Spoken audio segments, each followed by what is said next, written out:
বারবার সেই একই স্বপ্ন আমার চোখের সামনে ভেসে উঠে। কেন এরকম ভয় আমরা, কেন এই ভয়ঙ্কর সামনেটা বারবার আমার ঘুম ভাঙিয়ে যায়? যখনই একটু ঘুমোতে চেষ্টা করি তখন আমার অবচেতন মনে জ্ঞান ভাসে সেই অভিশপ্ত জীবনকে করছে। আর আমি ভয় আতঙ্ক চিৎকার করে জেগে উঠি, আর তোমরা মনে ভাবার পাগল হয়ে গেছি।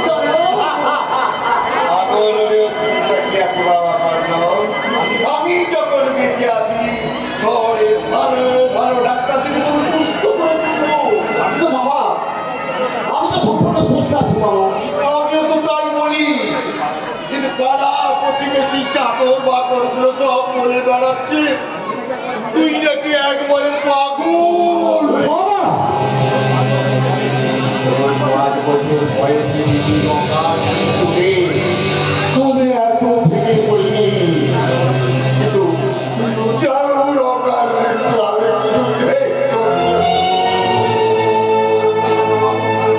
কাঁদবেন না বাবু, আপনি কাঁদবেন না। আপনি যদি এইভাবে ভেঙে পড়েন দাদাবাবুকে সান্ত্বনা দেবে কে? তাছাড়া আমরা সবাই সান্ত্বনা করে দিয়ে আমাদের পল্লবকে আমরা সুস্থ করে তুলবো। এভাবে তো ভুলে পড়া চলবে না রে। তোকে আবার তাড়াতাড়ি সুস্থ হয়ে এই স্বাভাবিক জীবনে ফিরে আসতে হবে।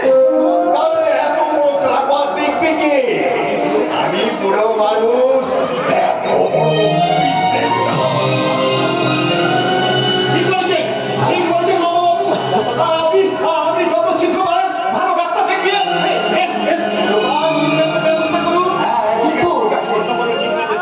অনবরত ট্রিটমেন্টের প্রয়োজন নেওয়া যাবে শুধু শুধু সেই অভিশপ্তের জীবনটা বললো বারবার যদি আমাকে দেখা না যায় তাহলেই স্বপ্ন হ্যাঁ, স্বপ্ন।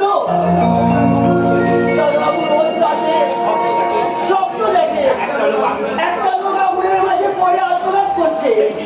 সেই দৃশ্য দেখেই দাদাবাবু ভয়ে চিৎকার করে ওঠে। সেই ভয়ঙ্কর দৃশ্যটা সেই ভয়ঙ্কর দৃশ্যটার কথা তো খুঁজে বলতে পারবো না রইল। অসহায় অসহায় লোকটা জীবনে দাও দাও করে চলেছে। আর বছর ধরে তার আত্মনাদ চিৎকার করে ছুটে আসছে আমার দিকে। ও কি ভয়ঙ্কর তার শব্দ! আচ্ছা বলুন, তুই লোকটাকে কি চিনতে পেরেছিস? চিনে গেলাম রে বাবাজি, স্বপ্ন কি কোনোদিন সত্যি হয়? সত্যি না হলেও সত্যির ইঙ্গিত দেয় যে বাবা। হ্যাঁ, আপনারা হয়তো জানেন না, সূত্র অনুযায়ী ওই সরকারি রিপোর্ট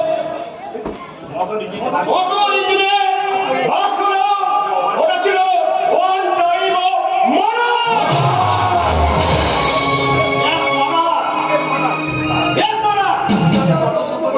তাহলে তুমি এই তদন্ত করে কারণ হত্যাকারীকে খুঁজে বার করো। হ্যাঁ বাবু, হ্যাঁ, যত তাড়াতাড়ি সম্ভব ওই বাবু হত্যাকারীকে হত্যা খুঁজে বার করে তাকে আমি আইনের কবলে তুলবই। আর প্রয়োজন হলে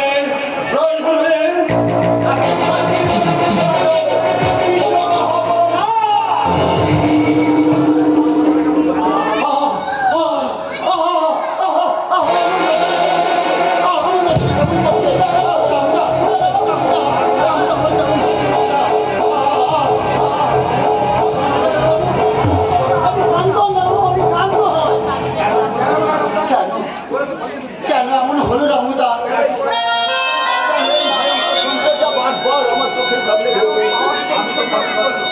আমিও তো তাই ভাবছি বললো, তবে তুই ভাবিস না, এই লোন বাবাজি যখন তদন্তের ভাগ নিয়েছে তখন জানাবুর ভূমি অবশ্যই ধরা পড়বে। এই তোর মাথার যন্ত্রণা করছিল না?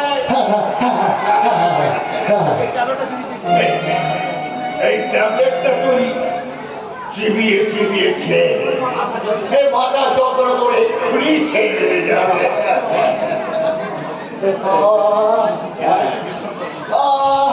কি শান্তি, কি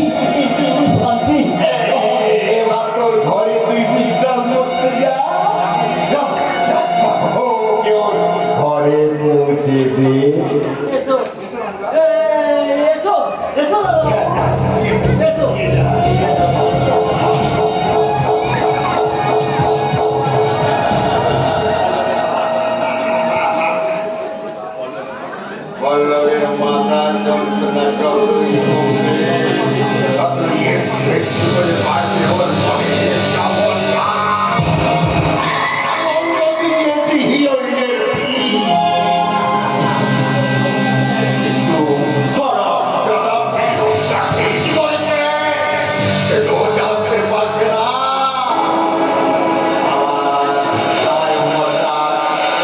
প্রধান চৌধুরী সমস্ত সম্পত্তি আত্মসাৎ করার নেই।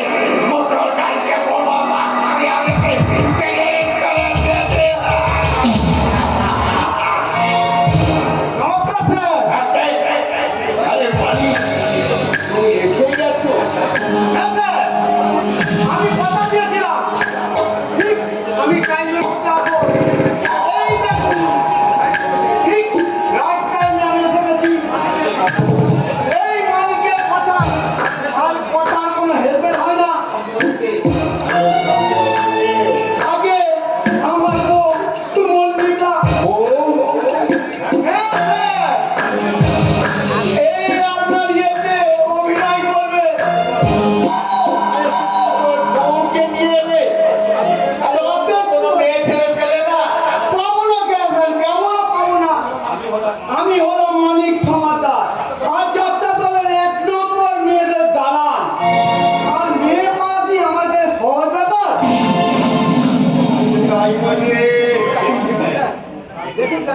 এই, দেখুন স্যার, আপনার কাজ বলে কথা, আর যাকে তাকে তো নিয়ে আমি এই বদনাম করতে পারি না। তাই বলে ইয়ে নাকি? ওই তাতে কি হয়েছে স্যার? আমাদের বিয়ে এখনো 1 মাস হয়নি, আর আমার এই মল্লিকা যা ফিগার, যদি একটু সেজে বুঝে দাঁড়াই না, একেবারে 16 বছরে। যাকে স্যার, আমরা সামনে অর্পণের অর্পণ করছে, কিন্তু কাজের কথা এবার আসে না তো। হ্যাঁ। এবার বলুন তো, আমরা কোন নাটকে কিসের চরিত্র অভিনয় করতে হবে? সংসার নাটকে স্ত্রীর চরিত্রে অভিনয় করতে হবে। নিশ্চয় তো। এই বাড়িটাই হবে তোমার অভিনয়ের রঙ্গমঞ্চ। কথাটা ঠিক আমি বুঝলাম না স্যার। বেশ, তাহলে তোমাকে আমি বুঝিয়েই বলছি, শোনো। আমার অর্ধমান ভাগিনী পল্লবের সঙ্গে তোমার বইয়ের আমি বিয়ে দিতে চাই। কি বলেন কি স্যার, আমার বউয়ের আবার বিয়ে? বিয়েটা হবে রঙ্গ বাবু। রামক, মল্লিকা যখন হয়ে বাড়িতে আসবে, ভালোবাসা দিয়ে পল্লবের মন জয় করবে। আর পল্লব তখন ভাববে, তুমি আমার মোটাবে। সেই সময় আমার কাজটা আমি পেরে নেব। কি বলেন কি স্যার? এই কতদিন আমার এই মল্লিকাকে অভিনয় করতে হবে? 1 মাস, 2 মাস, 3 মাস, 6 মাসও লাগতে পারে। 6 মাস?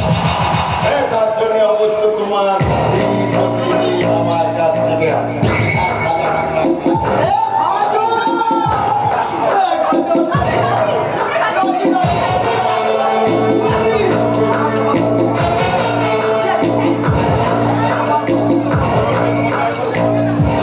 আমার কথা মতো আমার ভাগ্নের মন তুমি জয় করতে পারবি তো?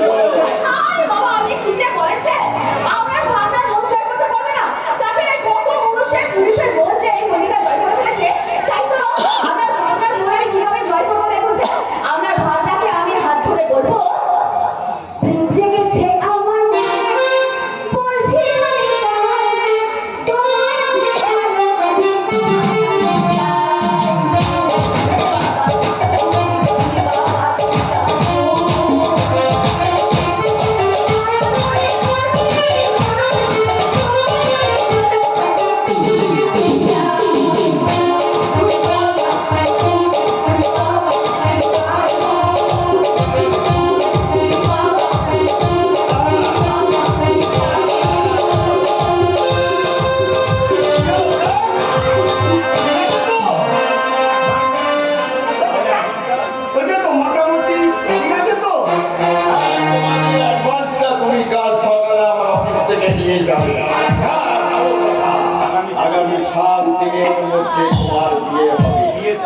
বিয়ের পর তোমার পরিচয় হবে পিতৃমাতৃহীন অনাথ।